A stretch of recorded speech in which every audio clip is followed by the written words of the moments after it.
স্বামী থেকো এক নারী বাচ্চা নিয়ে গুলিস্থানের দোকানে চুরি করতে এসে হাতে নাতে ধরা পড়লো। এইবার চোর মহিলা হওয়ার কারণে জনতা আর দোকানদার মিলে কোনো ক্ষতি করলো না তার।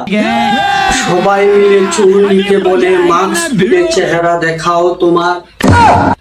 সবার আদেশে চুন্নি ভয় পেয়ে মাস্ক খুলে ফেললো তার।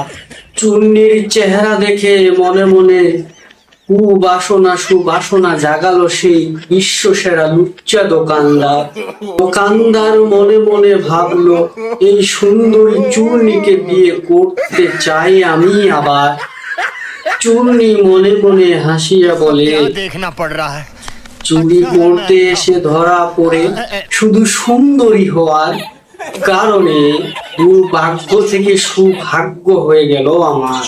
ইতিহাস বলে, রূপে গুণী সুন্দরী বিয়ে করলে এহকাল পরকাল দুটোই ভালো হয় তার।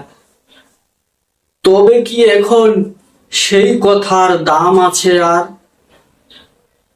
তাই তো কেন্দ্রে কেন্দ্রে বলি আমি বারবার, বাংলাদেশে প্রকাশ্যে গণধর্ষণ এবং শিশু ধর্ষণ কেন হয় বারবার?